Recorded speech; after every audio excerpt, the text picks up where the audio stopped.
He pōnei, kua talia he whono ke pule pe patupe he whakatuwhono ke lata mo e tau nei.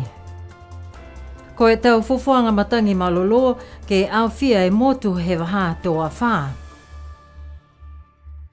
Kua whakatū e matakau Niue Media Association whakamua he motu.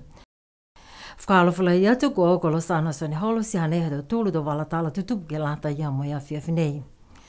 Whakamua ke he tau wala tala he pōnei kua ofofongia e tokolonga he longona e ui ke he male wakalele i ne awhi ke whakawhlewia ki lilifu pulotu e ke kafu ko Sir Colin tuku i tonga.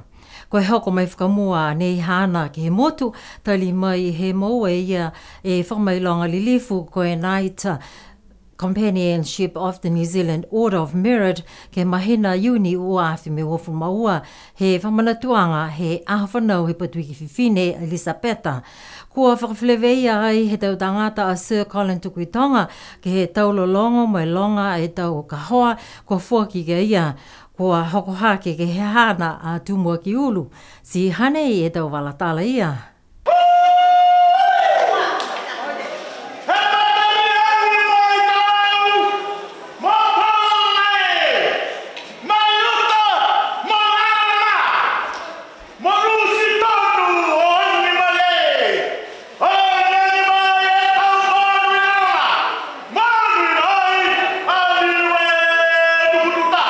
Ko whenonga he Sir Colin tuku i tonga mo he ana matakau ki tausia i e tau whakatutalanga. Mo tau te kitaki mo tau tangata he motu hangau ia ke taha kumkumianga ko whakatupi ai he taha matakau welcome mai he motu ko Peritania. Toko whae motu he lalolangi ko whiwhiri ai ke lata mo tau kumkumianga nei. Ko motu ko Burkina Faso he tau atu motu a Whilika. Koe motu ko Initia he atu motu Asia, me motu ko Mexico he tau atu motu Amerika Tonga, mo Niue mai he atu Pasifika. Amanaki ai ke whaiwhono ke he ahotuloto he whaetapu nei, mai tau tangata ko manako ke loa whoki ke he tau whakaholoanga nei.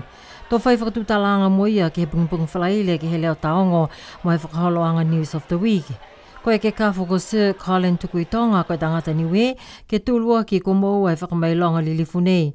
Mui he tua he tau palemia ha Niue, ko kioki ko Sir Robert Rex mo Sir Toke Tālangi.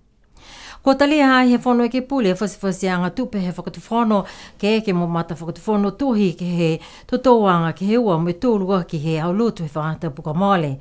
Ko e katoa he tau tupe kua amanaki ke whamoale ke he tau ngahua he whakatuwhono ko e 5.2 miliona tāla ke kamata he ahotaha ia iulai uawhi ufumaturu ke hau tūlu mahina uni uawhi ufumawha. Taha matukupa mahuinga ne tuko tu whoki ke whono e ke pule kua moale ka anaka e talia he tau e ke pule ko e tau whakahuianga he tau whakaholoanga whono he whono e ke pule. Hanei Esther Pavihi mo tu walatala ia. Maale matahola tūlu hea whiawhia tu lotu e kua maale ne ka toa mo Italia ai he whanu ke pule e papa a whasiwhasianga tupe he whakatu whanu. Kua mana ki ai whoke whakatu whanu ke e tātā naki whangfuluma 5.1 miliona tāla mai he to whahinga hua. Hanei e whalu he tau matakupu kua whakatu tāla ki ai e whanu ke pule mo e whalu he tau huhu. Tunga e huhu he e ke pule ha mutalau lilifu Maureen mele ki tama hangau ia ke he taha whahinga hoa whau kua mana ki ke whakatu ki lalo hefo he ofisa he tuhi kupula he whakatu whanu. Tahe mena ne hopo mai ke hako ono noanga ke he te whasiwhasanga tupu ke lata i e Premier and Cabinet. Ke he tau tupe kua whakangofua pa waki ke lata ia me tau whenonga. Ono ki ai ke he tau kua moale atu, taha seo whangfuru e awhene tuku ai. Ke lata me whakamoaleanga he tau whakamoaleanga ke he tau whenonga. Kai whakalahi ua, se ke whakalahi ua e tau tupe ne whakamoali ai ke he whakamoaleanga ia. Si ono ki ai, ua seo ne tuku ke he tau nei. Kai ono ke he makahala ia, ai kato e tau. Kai lalafi ua e tau tupe ne whakamole. Ke whakatatai ke he tau tupe ne whakangofua pa waki ke whakamole ke whewua ia. Si ono mo nei ke he tau e ne hangawa tau tuturu ke ai, ua seo e hawhene tuku ke lata ia me whikau ia.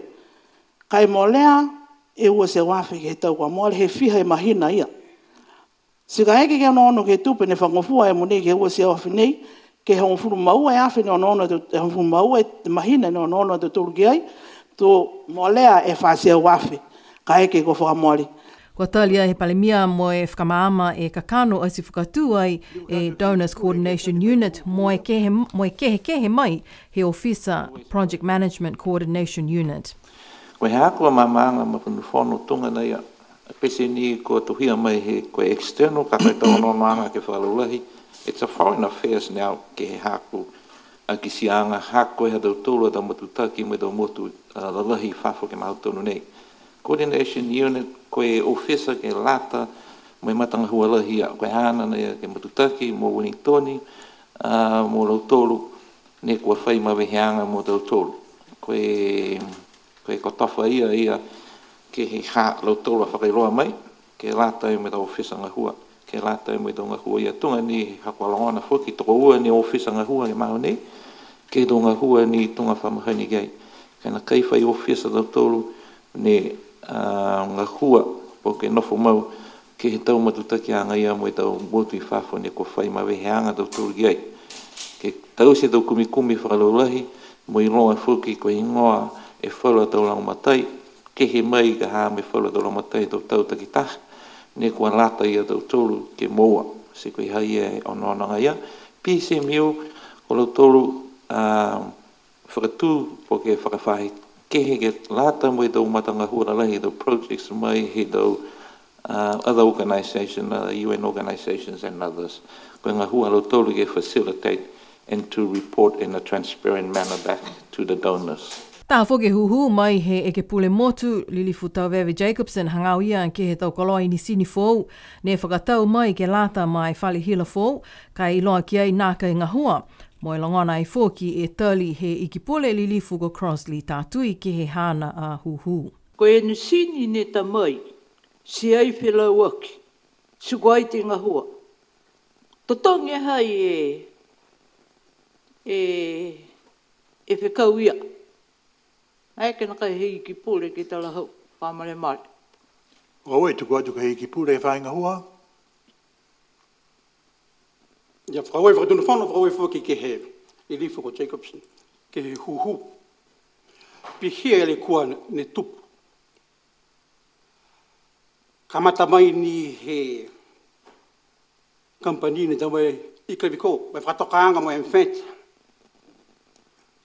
Mai longa lai hamuna hoko mai ki hinei, e whekehe ke hea ki aiti hak tonu ke lata mwei. Whekau ni manako sepe ki ai. Kai whakaue do tolu he harmony e emfet e whekau, he mai longa e tau whakatutalanga he wahaloto. Mai tō company ai, mo tau tolu. Mahino e tau whalawhalaanga mai he hangai takitaki he komisi tupe whanau ke pole Lilifu ko Rhonda sia ki ātou mai lunga. Hangau ia ki he tau whakatutalanga, mo I tau takitaki he tau whahinga hua. Ko langana whoki ki he okotaki he komisi e tokalanga e tau whahinga hua ne pihe kua kū e tau tangatanga hua. Tunga e ofisa he tau loa a he motu. Kai taha e whahinga hua kua whakakisi manatu ki ai e taha e ke pule motu Lilifu ko Peli Tālangi. Ke he tuanga ki he tau tangatanga hua, ke he whahinga hua leo leo. Ako kisianga ia mga honi, ko ku e tangatanga hua. Ko whehora mai tu tangatanga hua, ke he whahia, o atu ki tau ngā hua ne lalahi tau tupe. Ne lalahi tau sene. Mōri hahai ai e tuanga ki he whaireo reo, pōkua nā kai, whakahu whakamutaki atu. Poke ore atu ke New Zealand. Mai ke nakai ke tau se tā whakakwanga. Ke ua te tau whanau ka tau tolu, ke hakahakau, ke whahireo reo, whahikau tau. Tau mena ke whiawhia tau whataki e. Kai momoko he tuanga ke mga honi. Kai whakaue ke motu ha tau tolu, motu toko ngā hoa, motu liongi, motu o mama. Kai ne ke hoko mai tā mga hara. Ke rata ki whakatupu e malolo ia. Koe tau reo malolo, ke li weki mai ke tau tolu, ke rata me tau whakahoroanga he tau tolu kautu. Ko mawhala i tau whakatutalanga ke rata mo e whasiwhasianga tupe, he whakatufano mo e whakatutalai e tau e ke pule ke he taha hoko taki hanga o ia ke he whakahuianga, he pepa whakaholoanga whono, he whono i ke pole. Kai nā ka Italia he tau lilifu i ke pole, mo e manako a lau tōlu ke whai mga aho fōki ke liu ono whakamatawhinga ke he tau whakahuianga nei. A mana kia e ke liu whakatutala ke tau whono i ke pole, he tau ahui mua. Ko kisia ai ki hoko taki he komisi tupe, he whono ke pule e tau manatu mo e tau puleanga, he komisi ke lata ia mo e tau whasiwhasianga tupe, ka hua he whakatu whono ke lata mo e tau nei. Mo wai e PCA News tahalanga ki he hoko taki nei, mo e kisia e tau manatu he komisi ke lata ia mo e tau whakatu talaanga kua whakatoka ai mai tau taki, he tau whahenga hua taki taha. Mai longa ai he komisi tupe tuanga he pepa tupe he whakatu whono ko e laulahi he tau tupe whakamole whitunga fulu e paseni. Kua manaki ke whakamole ai ke tau tutungi he tau tangata hua whakatu whono mo e tau langomatai ke he tau potaanga. He tau whainga hua mai tau tangata tunga e tau langomatai tupe tipihia whoki e tau langomatai whakatu whono ke whahe malolo seno mo e whahe whakakotama. Ko tohia ai he komisi tolu la e tau whakamoleanga tupe he whakatu whono kua lata he whono ke pule ke mataala tu mau ke he tau whiwhilianga he whakatu whono he aho ki ai. Tunga e tuanga he tau tangata hua ke he whahinga hua tāna ki tupe, mo e tau whahinga hua whakatu whono ko lau tolu ninga hua ai ke he tau tupe. Koe puleanga he komisi ke whakatu whono ke malikisi e tau whakaholoanga ke moua he tau tangata hua pe nei e tau whakakoanga kua lata tonu mo e tau punga hua kua langoia ke lau tolu ke lewekianga mo e tau hokotaki ke he tau tupe he whakatu whono. Ke ua anki ko puleanga atu e komisi ke he whono ke pole ke mataala ke he tau whiwhilianga he whakatu whono he aho ke he tau tupe tutungi e lata ia me tu tangata hua whakatu whono. Ko puleanga atu e komisi ke whakatu whono ke whai sivianga tu mau ke he tau whiwhilianga ke he tau tutungi he tau tangata hua whakatu whono. Ke tolu aki ko puleanga atu e komisi ke whono ke pole ke mataala ke he tau lewekianga he tau koloa he whakatu whono. Mo e ko puleanga atu ai ke whakatu whono ke whakataka taha whakaholoanga. Ke lata mo e tau sivianga mo e leweki atu ke tau koloa he whakatu whono whakapalangi ko asset maintenance framework. Mai longa he komisi tupe he whono ke pole e tuanga he papa tupe whakatu whono tō tua ke he 8.7 miliona tā la he tau tupe maua he whakatu whono ke pāleni aki e whasiwhasianga tupe nei. Mai longa e tau whakailoanga mai he whahinga hua fufuanga matangi ha Niue he maheno ka male ko hiki tua e tau fufuanga matangi he motu mai he tuanga la nina ke he El Nino. Kua kakano he whakamilonga ngai El Nino tō naka i tō lahi e uha mai amanaki ke mōmō mai pakupaku e tau mga aho mai mua. Mai longa whoke PCA News e tau fufuanga he tau tangata fufuanga matangi he atu Pasifika ko amanaki e tau atu motu he whahitonga ki lalo ke he tau atu motu he Pasifika ke he tō lahi e tau a wha he mga hala nei ha El Nino. Koe tuanga ha Niue ke El Nino Southern Oscillation po ke Enzo he mga honei koe El Nino Alert. Pe he mai taki he whahinga hua fuafua matangi ko Rosie Misiepo he mahina kua mole kua whai ononoanga lau tolu ke tō lahi mai ke lea e tau a wha ke he tau mga hala a wha kua nono atu ki ai mai he tau mahina ha Novema he tau nei uawhi uafulu ma tolu ke hoko atu ke mahina ha Pelila tau uawhi uafulu ma wha. Kua hokotaki fōki he whahi whakapuloa tala RNZ Pacific, ko ia e tangata tohi tala ko Caleb Fotheringham, mai behe mai a ia, kua mamana ke atu Pasifika ke whai hikianga lahi ke tau fuafuanga matangi, he hongfulma ua e tau mahina mai mua, ha kua hiki mai e tuanga he triple dip la nina ke he El Nino. Tokolonga e tau fuafuanga ke tō laulahi e tō he tau a wha, ke he whahi tanga ki lalo he tau atu motu he Pasifika, mua atu ke tau whahi uta mai fisi kai toko lalo hifo ke whahi lalo. Pehe mai te kita ki he whahi fuafuanga matangi he motu Rosie, kua lata e tau tangata he motu he mga honei ke nonofo mau tau seuse, mai amamanaki ke mga hoia. Whakamalolo e tau whakatokanga he motu ke lata mai tau mga ho tō a wha. Kua whamoli tuai he whakatuwhono Niue he aholotu he whakata buka mole, tō whakahoko ai e wakalele ke ua ke he whahita punei ki Niue, ka kamata mai he mahina ha Novema he tau nei.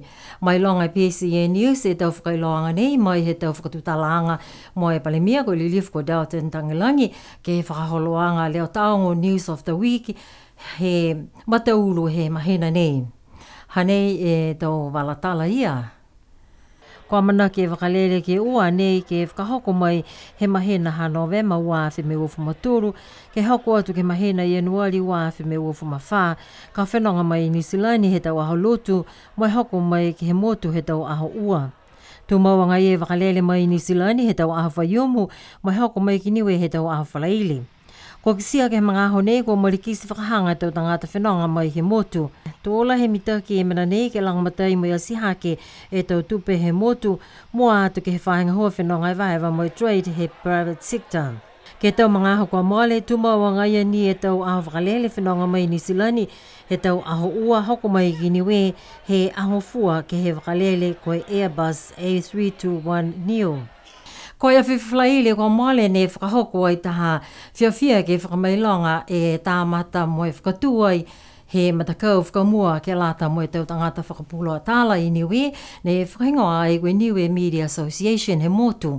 Tō lahi e mahuenga e tau whakaholoanga he a whiawhi ko mai ke kau whalataha e tau ofisa ngā hua whakatuwhono tau lilifu ki pule mo e tau tangata whakapuloa tāla mo e leo taongo he motu. Kua whangi ai he takitaki he board he matakau whakapuloa leo ko Reverend Scanlan Misiapo e tau whakaholoanga mai whakamatala fuke ia ke whakamunuina e matakau fō nei. Ko whakamatala fuke Reverend Misiapo ke whakaue ke he tau tangatanga hua he matakau PCN ko Esther Pavihi as mai ki ai ke whakamoli e manako kua lewa e mohe misiki ai. Ke whakatu e taha matakau ke lata mo he tau tangata whakapuloa tāla he motu ne whakatupia e whakatu whono Australia. Ko whakaue atua ia ke Australian Pacific Media Assistant Scheme ko e PACMAS, ke he tau tupelang matai ke whakatu waki e matakau Niue Media Association. Whakamatala ia ko Misina Australia ko Lewis Allerton, hangau ia ke tau manako he whakatu whono Australia, ke whakamalolo e tau whahe whakapuloa tāla he atu Pasifika, mo e tau mutu iki tunga a Niue. Hokui ai he kipule ko sina he kau e pale miaha ko nakai mai kia ia ke kau whalataha ke tau seanga nei. Ko whakamatala e lilifu ko he kau me whakamunuina e matakau fōm mai he whakatuwhono he aho. Tau ui whakamunuina kia kai ma Esther me hawa kau ngahua ke matangahua lahi neno ka mai kia kai ke tolu ke tamai ai e hatu tolu matakau whakapuloa tāla ha Niue. Congratulations. Kua tokolong fō ke tau tangata whakapuloa tāla mai he Pasifika kua whakamunuina mai ke he matakau fō nei. Mai langa fō ke e whanoanga lahi he matakau Pacific Islands News Association kua amanaki ke whakahoko ki Niue ke he tau kahau. Koe whanoanga ke whitua ke anei he matakau hapina mai amanaki ai ke mo lea whenonga mai e tau tangata tuhi tāla ke hoko mai ke he whanoanga ia. Taha matakau ne o atu ke he motiko New Zealand e ango fua he whaha tapu kua mole ki la lohi fua he tau whakaholoanga lau matai he whakatuwhono Niue ke lata ia me tau maanga iki i New Zealand ne lawi ai ke hea wha ko Gabriel he matauru he tau nei. Tala hau mai e te taki leo ko Tim Wilson ki PCN News ko e watu e matakau nei ke lang matai ke he tau matakai nanga Pasifika ne nono fua atu ke he matakawina ko Hawke's Bay. Koe tau langa matai ne talia ki ai e tau palemia ne ua tangilangi mo Chris Hipkins. Hanea sarai mangawa me tau walatala ia. Koe takitaki he ofisa mai tau le kua tupu whakaofo ko Robin he kau e matakau nei. Koe hukui mai he matakau takitaki maanga he motu, koe takitaki he tū whono maanga hawa sele he tutu tama he tutu. Koe e hukui mai he tau matakau mai whafo he whakatu whono ko Alana Fiafia Rex. Koe hukui mai he ofisa PMCU, koe takitaki he tau whakaholoanga Green Climate Fund Readiness, ko Anne-Marie Aholima. Ko watu e lo tōru ke tau maanga he Hawke's Bay, ke ue whai tapu. Ko whai mga ahoe mo lea e tolungu furu e tau tali he whakaose e pisinisi tau se kāma whakamua ha Niue ne whakahingo ai ko Whiawhia Laga. Si koe whahe tapu kua moale ne hawhangia e pisinisi fō ne whakahingoa koe Inuhake Brewery, koe taha he tau pisinisi he maukoloa ko Avi Rubin mo he ana a mga whaua. Hanei a Esther Pavihi me do walatala ia. Tala hau mai a Avi Rubin kia BCN News kua lewa e manakua ia ke whakatu e taha pisinisi pēnei, mo i whiawhia lahi kua kisia ai ki he mga ahu nei. Koe tau koloa mo i tau masini ta mai paua ki he tau motu kehe ke tau sia ki a i tau pia nei. Pehe a Avi Rubin koe puhala tālanga pia pēnei, mai ke langa matai, ke aua ta mai longa e tau apa pia po ke tau lupo pia mai he tau motu kehe. Ko e tau pia nei tā langa ni Niue, mo whia fōki e tau tangata whenonga vēwa ke hiloa, ko mna whai bia fōki ne maeki ke tau se po ke tā langa ni ke inu ni ki Niue. Ko e taha puhala fōki a nei ke whai ngahua ai whalu tau tangata he motu, ko mga nei toko ua e tangata ngahua, mo e kua whakāku ke he tau puhala ke tā langa e tau pia nei. Talahau mai fōki a Avi Ruben, muka fōki ke lata mo e taha he tau pisinisi whakafua kawa, mo e whale koli whia halau toru, ke whakafua ki ai e tau pia nei, ne tālanga mai he Inuhaki Brewery. Toko tōnu e mtakau mai he tau maanga ne whetoko ke he whiua laka B-League, toa mutu he awhaiumu he whaita puka mole. Ko e tau maanga toko tōlu nei ko alofi mako tuapa mo awasele. Ko e matakau ni kau tū ke he tau whiua he aho ko tuapa. Whetoko alau tōlu mo awasele si kau tū ke he uafuma ua e tau ola ke he honfuma wha. Si tūa e matakau ha awasele mo e tū tōlu e matakau ha alofi mako. Hanei e tau walatala ia.